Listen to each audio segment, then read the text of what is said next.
감사하고 예수님의 이름으로 기도하옵나이다. 아멘. 약 3개월 만에 말씀을 전합니다. 특별히 이 시간에도 성삼일째 우리 하나님께서 우리 한 사람 한 사람 만져주시고 은혜와 복으로 채워주시는 복된 시간 되기를 우리 주 예수 그리스도 이름으로 간절히 축원합니다. 하나님의 은혜로 동경 사랑의 교회가 18년이 지났습니다. 주님의 교회가 안에서 시작된 동경 사랑의 교회의 발자취는 지금도 계속되고 있습니다. 지금까지 머리가 되셔서 모든 것을 주관하신 우리 주님께서 앞으로도 주님의 교회를 세워나가실 것을 믿고 감사를 드립니다.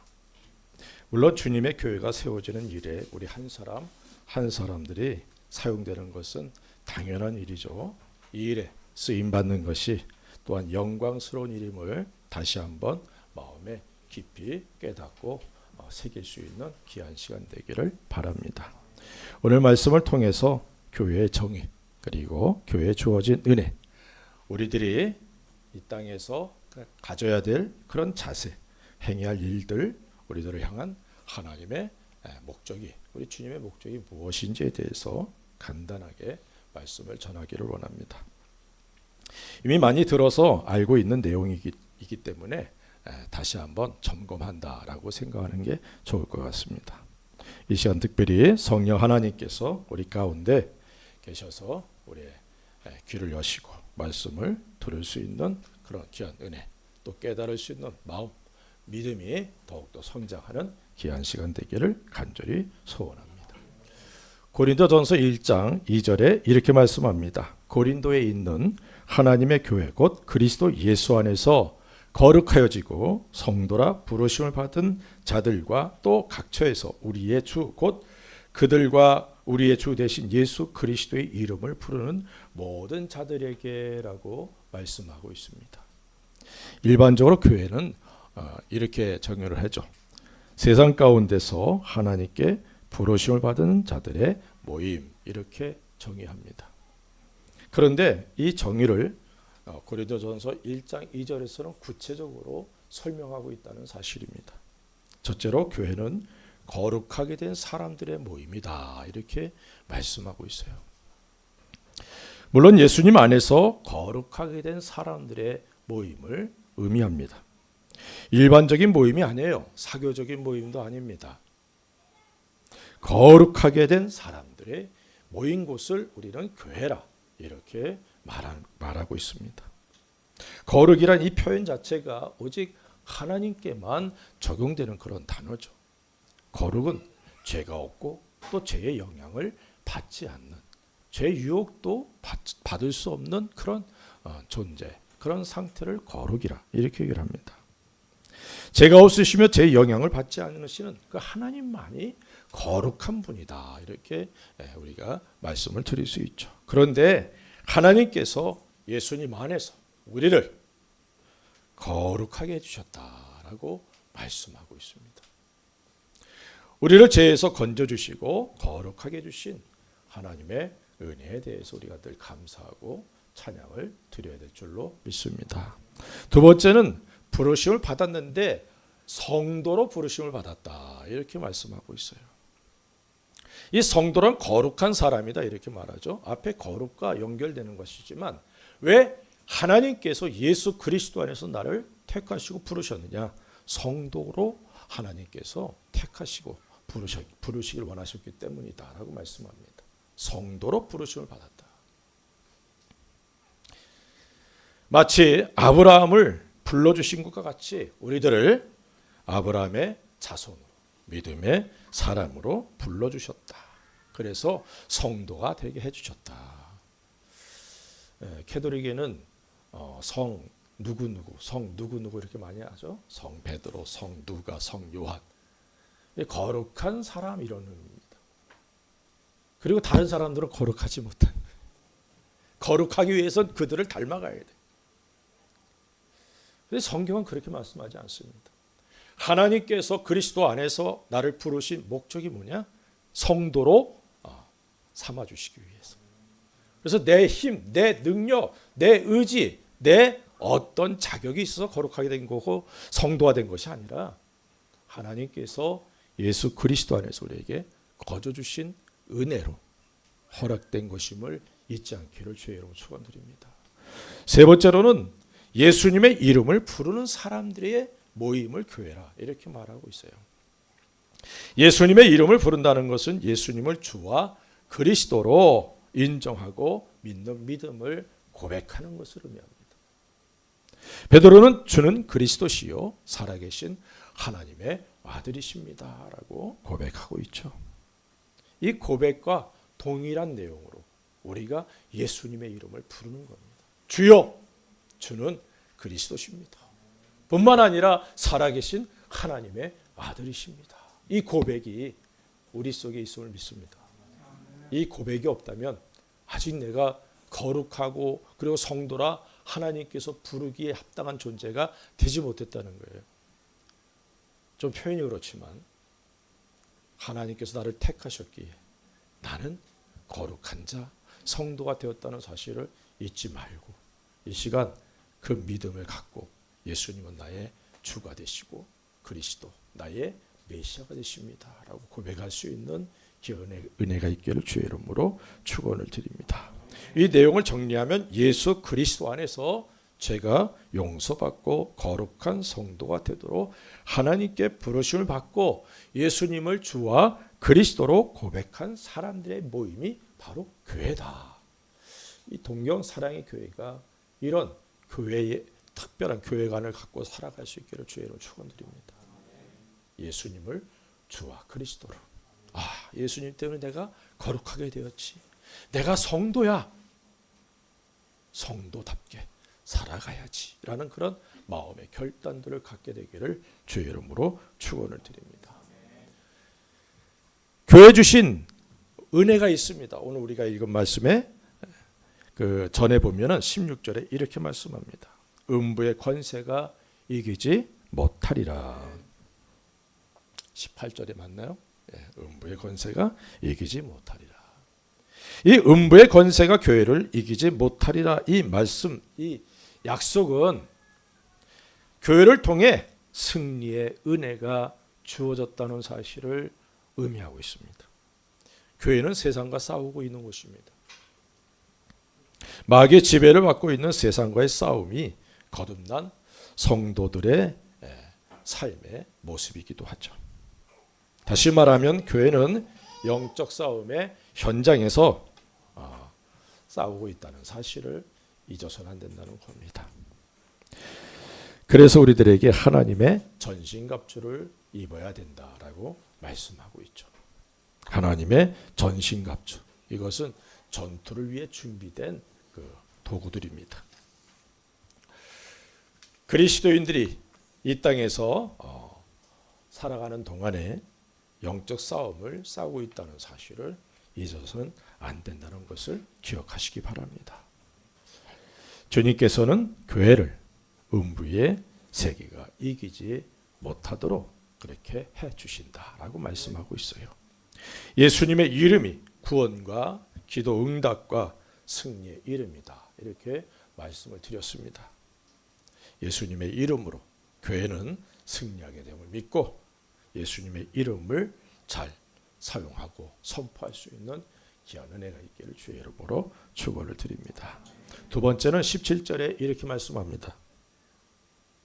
19절인가요? 네, 19절입니다.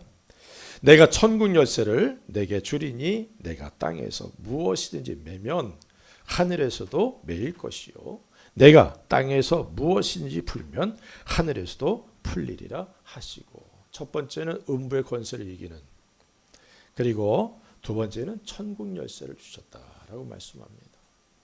이 천국 열쇠는 예수님께서 첫 선포하신 말씀이 회개하라 천국이 가까웠느니라 라고 말씀하고 있죠. 다시 말하면 천국 열쇠라는 사실은, 천국 열쇠라는 것은 이제부터 천국 복음이 선포되고 복음을 통해서 천국 백성이 더해지게 된다는 사실을 말씀하고 있다는 것입니다. 예수님의 십자가의 죽으심과 부활하심으로 인해서 죄가 용서받고 천국 백성이 되는 은혜가 준비되었습니다. 이 은혜가 예수님의 복음을 통해 사람들에게 주어짐을 믿으시기 바랍니다. 우리들에게 이 열쇠가 주어져 있다는 거예요. 고린도후서 5장 18절 19절에 이렇게 말씀합니다. 모든 것이 하나님께로서 났으며 그가 그리스도로 말미암아 우리를 자기와 화목하게 하시고 또 우리에게 화목하게 하는 직분을 주셨으니 곧 하나님께서 그리스도 안에 계시사 세상을 자기와 화목하게 하시며 그들의 죄를 그들에게 돌리지 아니하시고 화목하게 하는 말씀을 우리에게 부탁하셨느니라.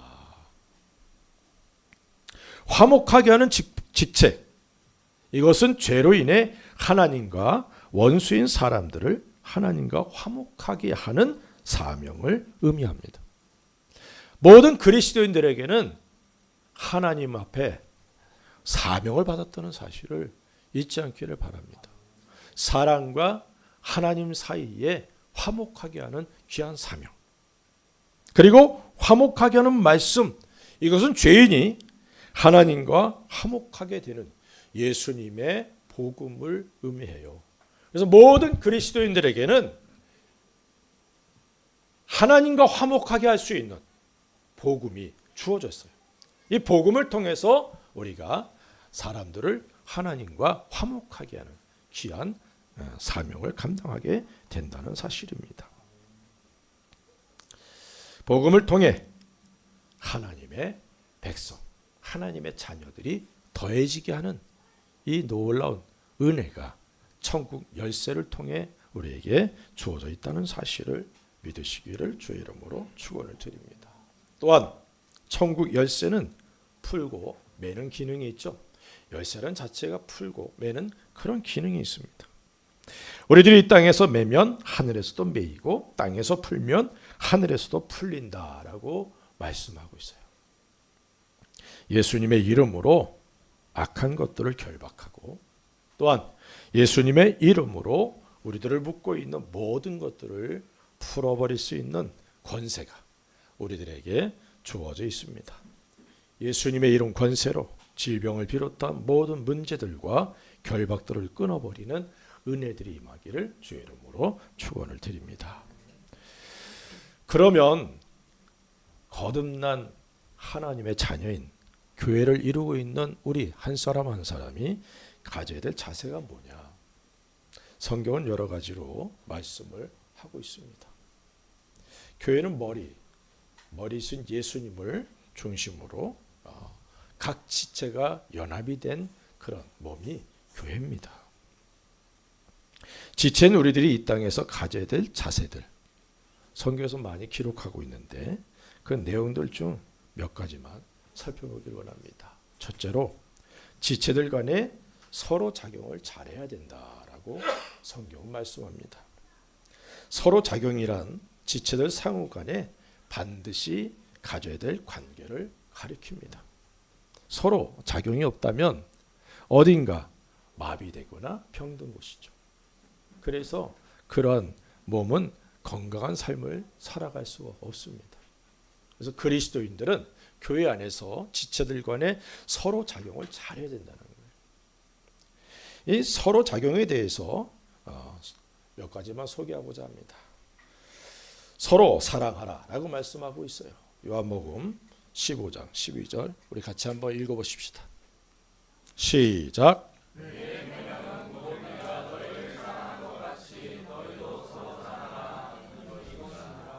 아멘.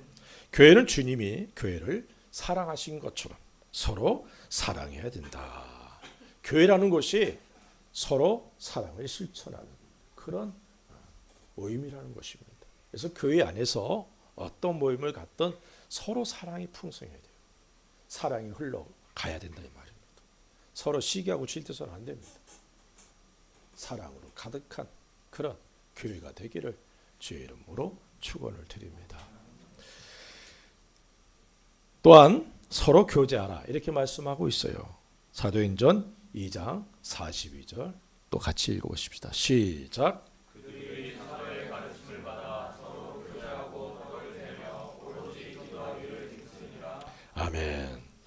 사도의 가르침을 받아 서로 교제했다. 모든 교회의 가장 아름다운 모범 중에 한 교회가 예루살렘 교회입니다. 그런데 그 교회의 특징 중에 하나가 서로 교제했다는 거예요. 일방적인 교제가 아니라 서로 교제, 서로 만남을 가지고 그 만남을 통해 서로를 알아가는, 우리 교회가 이런 교회가 되기 바랍니다.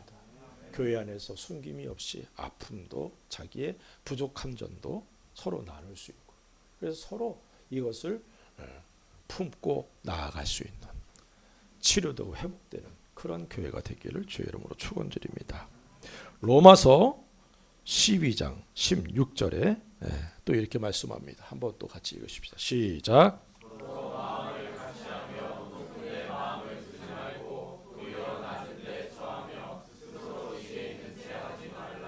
아멘. 서로 마음을 같이 해라, 이렇게 말하고 있습니다. 교회는 마음을 나누는 곳입니다. 상처받은 마음 나누면 치료되고 회복되는 거예요. 기쁨과 감사의 마음을 더 넘치게 되는 거죠. 그래서 이 교회라는 곳 자체가 하나님의 은혜 안에서 서로 마음을 나눌 수 있는, 마음을 같이 할 수 있는 그런 은혜가 넘쳐야 될 줄로 믿습니다. 우리 교회가 이런 교회 되기를 주의 이름으로 축원드립니다. 또한 로마서 14장 19절에 이렇게 말씀합니다. 같이 읽어보십시다. 시작.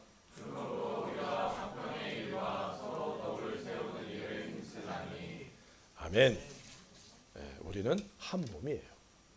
서로의 덕을 세우는 일은 결국 자신의 덕도 세운다는 사실을 잊지 마십시다.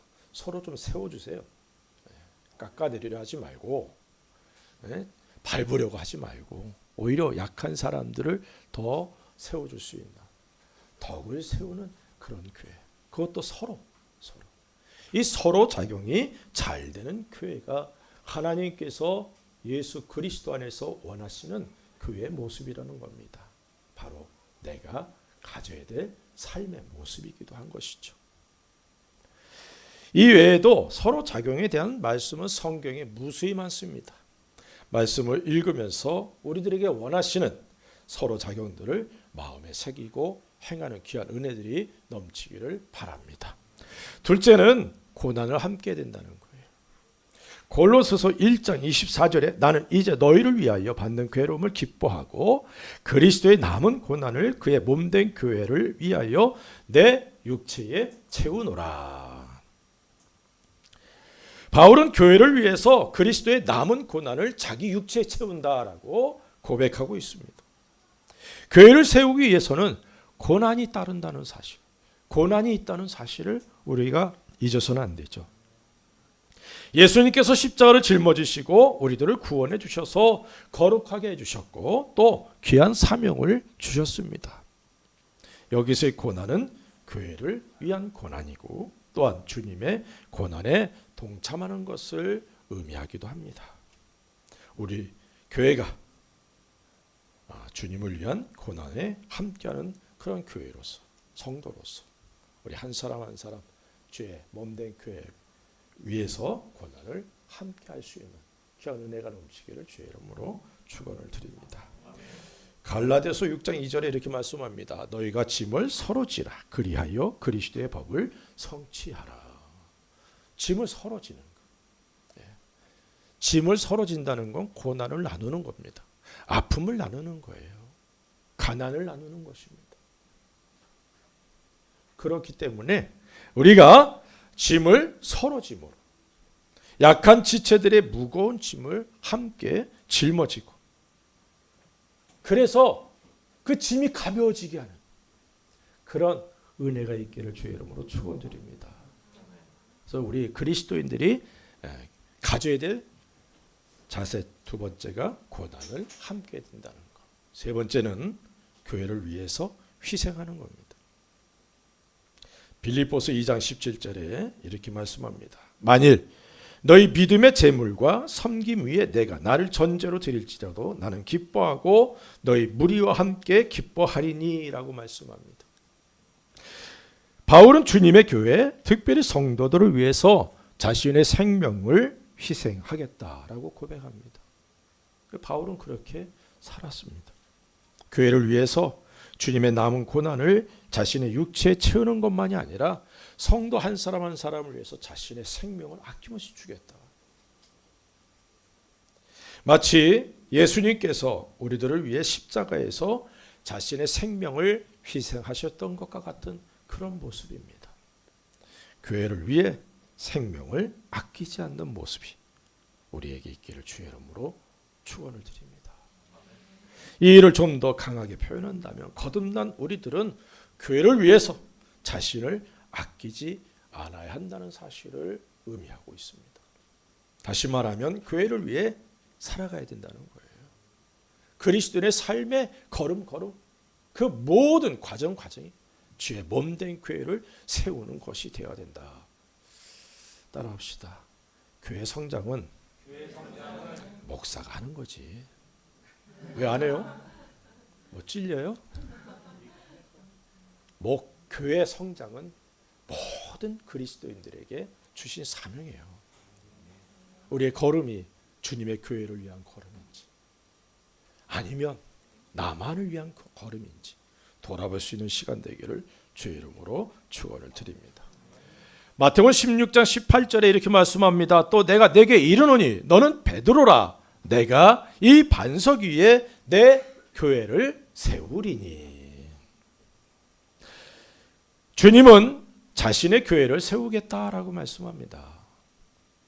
교회를 세우시는 주체가 주님이셔요. 그리고 그 일을 이루어 나가는 것을 지체인 우리들에게 위임해 주셨습니다.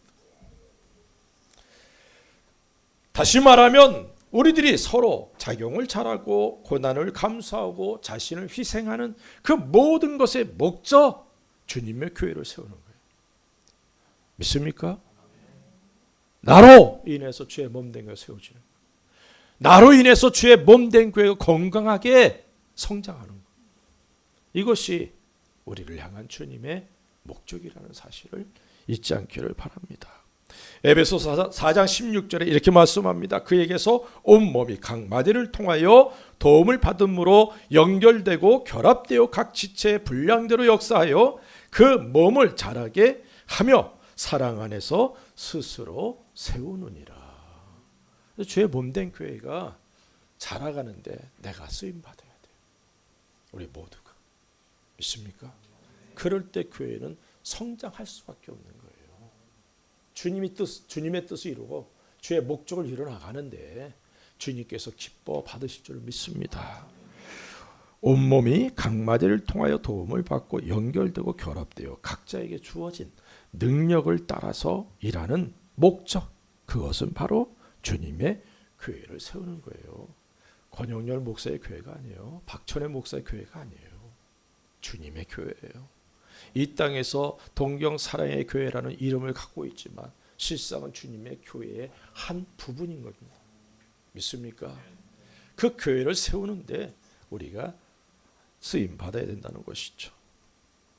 우리들의 모든 삶의 목적이 주님의 교회를 세우는 일임을 깨달으시기를 바랍니다. 이것이 우리들을 향한 주님의 뜻입니다. 우리들이 이 땅에 발을 디디고 있을 동안에만 주님의 뜻을 이룰 수 있다는 사실도 잊지 않기를 바랍니다. 주님의 교회를 세우는 일에 우리의 생명을 거십시다. 주님 앞에 나아갔을 때 뭐 하다 왔냐? 부족하지만 주님의 교회를 섬기고 세우는데 힘쓰다 왔습니다. 어느 회사에서 열심히 해서 회장 되고 박사가 공부 열심히 박사가 되고 이게 문제가 아니에요. 그 모든 과정이 다 주님의 교회를 세우는 거예요. 믿습니까? 주님의 교회를 세우는데 생명을 거는 우리가 되어서 동경 사랑의 교회를 통해서 주님의 영광과 찬양 받게 되고 우리 한 사람 한 사람 통해서 주님의 뜻이 이루어져서 이 땅에 그리스도의 나라가 이루어지는 놀라운 역사 있기를 우리 주 예수 그리스도 이름으로 간절히 축원합니다. 기도하십시다.